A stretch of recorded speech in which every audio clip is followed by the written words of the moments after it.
പ്രിയപ്പെട്ട പ്രേക്ഷകരെ, ഇന്ന് ബഹുമാനപ്പെട്ട ഹൈക്കോടതി ഈ വിഷയത്തിൽ ഒരു വിശദമായ റിപ്പോർട്ട് പ്രതീക്ഷിക്കുകയാണ്.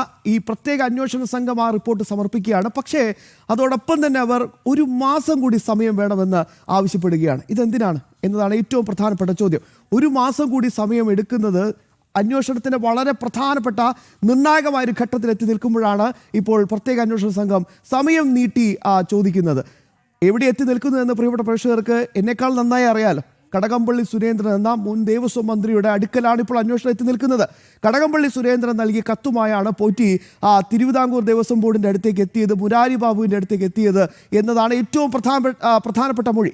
കാരണം പത്മകുമാർ അത്തരത്തിലുള്ളൊരു മൊഴി നൽകിയിട്ടുണ്ട് എന്നതാണ് നമുക്ക് മനസ്സിലാക്കാൻ സാധിക്കുന്നത്. അതുമാത്രമല്ല, പത്മകുമാർ തന്നെ പറയുന്നുണ്ട്, ഇതൊന്നും ഒറ്റയ്ക്ക് ഞാനെടുത്ത തീരുമാനമല്ല, ഇതൊരു കൂട്ടുത്തരവാദിത്തമാണ്, ഈ സംഘടിത കൊള്ളയിൽ വലിയ രീതിയിലുള്ള ഒരു ഗൂഢാലോചനയുണ്ട് എന്ന് നമ്മൾ നേരത്തെയും പറഞ്ഞുകൊണ്ടിരിക്കുന്നത് പത്മകുമാർ മൊഴിയായി തന്നെ നൽകിയിട്ടുണ്ട്. ഇനി അടുത്ത ചോദ്യം, ഈ വിഷയത്തിൽ പത്മകുമാർ തന്നെ പറഞ്ഞ ദൈവതുല്യർ, അവർ തെറ്റ് ചെയ്താൽ എനിക്ക് എന്ത് ചെയ്യാൻ പറ്റും എന്നൊരു പരാമർശമുണ്ട്. പ്രിയപ്പെട്ട പ്രേക്ഷകരെ, ആ ദൈവതുല്യർ ആരൊക്കെയാണ് എന്നതിൻ്റെ ഉത്തരത്തിലേക്ക് പോകുമ്പോഴാണ് പെട്ടെന്ന് സഡൻ ബ്രേക്ക് ഇട്ട് ഒരു അന്വേഷണത്തിനൊരു മന്ദഗതിയിലേക്ക് പോകുന്ന സാഹചര്യം ഉണ്ടായത്. നോക്കാം ഇന്ന് ബഹുമാനപ്പെട്ട ഹൈക്കോടതി ആ വിഷയത്തിൽ എന്ത് തീരുമാനമെടുക്കുമെന്ന്.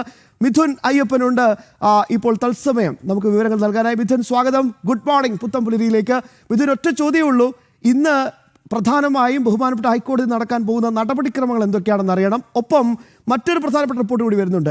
ഡിയുടെ ആവശ്യത്തിൽ ഇന്ന് ദേവസ്വം ബെഞ്ച് തീരുമാനമെടുക്കും എന്നൊരു വിവരം കൂടി വരുന്നുണ്ട്. അതുമായി ബന്ധപ്പെട്ട വിശദാംശങ്ങൾ കൂടി. Good morning Shyama. നിർണായകമായിട്ടുള്ള ഒരു ദിവസം തന്നെയാണ് ഈ ശബരിമല കേസുമായി ബന്ധപ്പെട്ട് ഇന്ന് എന്ന് നമുക്ക് പറയേണ്ടി വരും. കാരണം ഇപ്പോൾ സൂചിപ്പിച്ച തരത്തിലുള്ള ഈ രണ്ട് കാര്യങ്ങളിൽ ഏറ്റവും പ്രധാനപ്പെട്ട നീക്കങ്ങൾ കോടതിയുടെ ഭാഗത്തു നിന്ന് ഉണ്ടാവുന്നു എന്നുള്ളത് നമ്മൾ കരുതുന്നു. കാരണം ഇതുവരെ ഉണ്ടായ സ്വർണ്ണ കൊള്ളക്കേസുമായി ബന്ധപ്പെട്ട്, സ്വർണ്ണ കവർച്ച കേസുമായി ബന്ധപ്പെട്ട് ഇതുവരെയുണ്ടായ മുഴുവൻ അന്വേഷണ പുരോഗതിയും ചേർത്തുകൊണ്ടുള്ള ഒരു അന്വേഷണ റിപ്പോർട്ടാണ് ഇന്ന് അന്വേഷണ സംഘം കോടതിയിൽ സമർപ്പിക്കാനിരിക്കുന്നത്. ഇത് പ്രധാനമായും നമുക്കറിയാം, ആദ്യഘട്ടത്തിൽ അറസ്റ്റിലായിട്ടുള്ള മുരാരി ബാബു, ഉണ്ണികൃഷ്ണൻ പോറ്റി അടക്കമുള്ള ഉദ്യോഗസ്ഥരും അതിനുശേഷം ഒരു പടി കൂടി കടന്ന് ഈ CPI-യുമായി ഡയറക്റ്റ് ബന്ധമുള്ള, നേരിട്ടുള്ള ബന്ധമുള്ള മറ്റ് രാഷ്ട്രീയ നേതാക്കൾ കൂടി, അതായത് പത്മകുമാറും അതുപോലെ തന്നെ മറ്റുള്ളവരിൽ അറസ്റ്റിലായ മറ്റുള്ളവരുമെല്ലാം കൂടി ചേർത്ത് അവരുടെ എല്ലാം മൊഴിയും അവരിൽ നിന്ന് ലഭിച്ച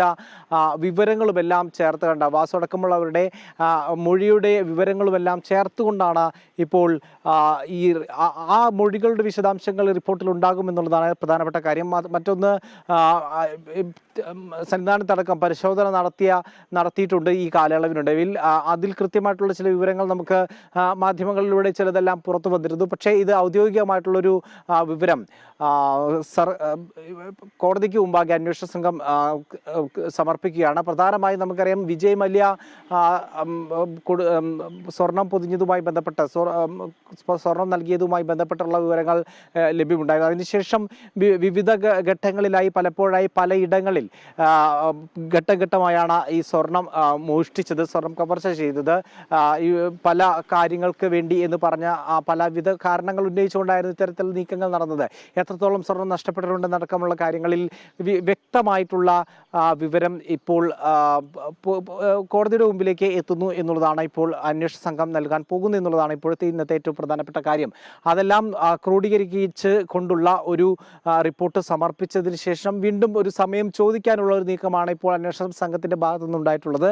ഇപ്പോൾ ഏതാണ്ട് അന്വേഷണം നമുക്കറിയാവുന്ന തരത്തിലുള്ള ഒരു പുരോഗതി കൈവരിച്ചിരിക്കുന്നു. ശക്തമായിട്ടുള്ള പ്രതിഷേധം ഹൈന്ദവ സംഘടനകളിൽ നിന്ന് ഭാഗത്തുനിന്ന് ഉണ്ടായിരിക്കുന്നു. വലിയ രീതിയിലുള്ള ഒരു ശ്രദ്ധ മാധ്യമങ്ങളും ഇക്കാര്യത്തിൽ പുലർത്തി പോകുന്നു. അതുകൊണ്ട് തന്നെ വലിയൊരു ജാഗ്രത ഈ അന്വേഷണത്തിൻ്റെ ഭാഗമായിട്ട് ഇപ്പോൾ തുടരുന്നുണ്ട്. ഈ ഘട്ടത്തിലാണ് ഇപ്പോൾ അന്വേഷണം കൂടുതൽ വ്യാപിപ്പിക്കാനും കൂടുതൽ വിശദമായിട്ടുള്ള കാര്യങ്ങൾക്കും വേണ്ടി കൂടുതൽ വിവരങ്ങൾ ആവശ്യമാണ്. കൂടുതൽ വിവരങ്ങൾ തേടുന്നതിൻ്റെ ഭാഗമായി ഇത്തരത്തിൽ സമയം കൂടുതൽ ചോദിക്കുന്നു എന്നുള്ളതാണ്. പക്ഷേ ആദ്യഘട്ടത്തിൽ ഈ കേസ് പരിഗണിച്ച ഉടനെ തന്നെ കൃത്യമായിട്ടുള്ള നിർദ്ദേശം വേഗത്തിൽ അന്വേഷണം പൂർത്തിയാക്കണമെന്നടക്കമുള്ള ആവശ്യം കോടതി മുന്നോട്ട് വെച്ച് നിർദ്ദേശം കോടതി മുന്നോട്ട് നൽകിയിരുന്നു അന്വേഷണ സംഘത്തിന്. ഇപ്പോൾ ഈ റിപ്പോർട്ട് കൂടി പരിഗണിച്ചുകൊണ്ടായിരിക്കും ഇപ്പോൾ എത്രത്തോളം സമയം കൂട്ടി നൽകുന്നു എന്നത് സംബന്ധിച്ചിട്ടുള്ള ഒരു തീരുമാനത്തിലേക്ക് കോടതി എത്താൻ പോകുന്നത്. അതുപോലെ തന്നെ ഇപ്പോൾ ശ്യാമ സൂചിപ്പിച്ചതുപോലെ തന്നെ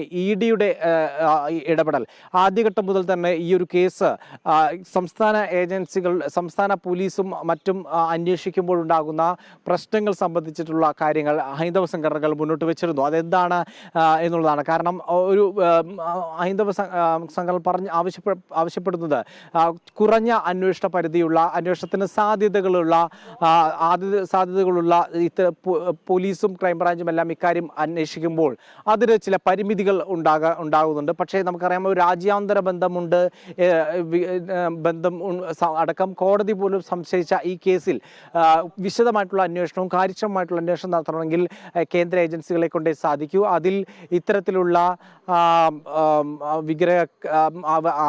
രാജ്യാന്തര വിഗ്രഹ കടത്തടക്കമുള്ള രാജ്യാന്തര സംഘങ്ങളുണ്ട്, അന്വേഷണ രാജ്യാന്തര മാഫിയകളുണ്ട്. തന്നെയാണ് ഏറ്റവും പ്രധാനപ്പെട്ട കാര്യം. ഈ വിഗ്രഹ കടത്തുമായി ബന്ധപ്പെട്ടുള്ള സുഭാഷ് കപൂറിനെ പോലെയുള്ള ആളുകളൊക്കെ ഇതിന്റെ പുറകിലുണ്ട് എന്ന് ആശ്ചര്യത്തോടു കൂടിയായി ബഹുമാനപ്പെട്ട ഹൈക്കോടതിക്ക് ചോദിക്കേണ്ടി വന്നു. ഇതൊരു വലിയ കൺസേൺ ആണ്, വലിയ ആശങ്ക തന്നെയാണ്. പക്ഷേ അവിടെയും ഏറ്റവും പ്രധാനപ്പെട്ട ഒരു ചോദ്യം ഇത്രയേ ഉള്ളൂ, ഈ വിഷയത്തിൽ എന്താണ് പെട്ടെന്നൊരു സഡൻ ബ്രേക്ക് ഉണ്ടായത്? ഇതിലെ പ്രിയപ്പെട്ട പ്രേക്ഷകരെ ഏറ്റവും പ്രധാനപ്പെട്ട ചോദ്യം, ചില പ്രേക്ഷകർ അത് ചൂണ്ടിക്കാണിക്കുകയും ചെയ്യുന്നുണ്ട്, സമയം കൂട്ടി വായിക്കുന്നത് ഈ ഇലക്ഷൻ ഒന്ന് കഴിഞ്ഞോട്ടെ എന്ന് വിചാരിച്ചിട്ടാണോ എന്നൊരു ചോദ്യമുണ്ട്. എന്തായാലും അതൊക്കെ നമുക്ക് കാത്തിരുന്ന് കാണാം. ഏതെങ്കിലും തരത്തിലുള്ളൊരു സമ്മർദ്ദം ഈ അന്വേഷണ സംഘത്തിന് മേൽ ഉണ്ടായിട്ടുണ്ടോ എന്നതാണ് ഏറ്റവും പ്രധാനമായ ഘടകം. എന്തായാലും ഒരു പ്രതീക്ഷയുണ്ട്, ബഹുമാനപ്പെട്ട ഹൈക്കോടതിയുടെ നിരന്തരമായ മോണിറ്ററിങ്ങിലാണ് ഈ അന്വേഷണം മുന്നോട്ട് പോകുന്നത്. അപ്പോൾ സ്വാഭാവികമായിട്ടും ബഹുമാനപ്പെട്ട ഹൈക്കോടതിയിൽ മാത്രമാണ് ഭക്തരെ സംബന്ധിച്ചിടത്തോളം അവസാന പ്രതീക്ഷയുള്ളത്. അത് കൃത്യമായി തന്നെ ഇന്ന് നിർണായകമാകും. ഇന്ന് SIT എന്ത് റിപ്പോർട്ടാണ് ഹൈക്കോടതിയിൽ സമർപ്പിക്കുന്നത് എന്നതിൻ്റെ അടിസ്ഥാനത്തിലായിരിക്കും ഈ വിഷയത്തിൽ ബഹുമാനപ്പെട്ട ഹൈക്കോടതിയുടെ പ്രതികരണം ഉണ്ടാവുക.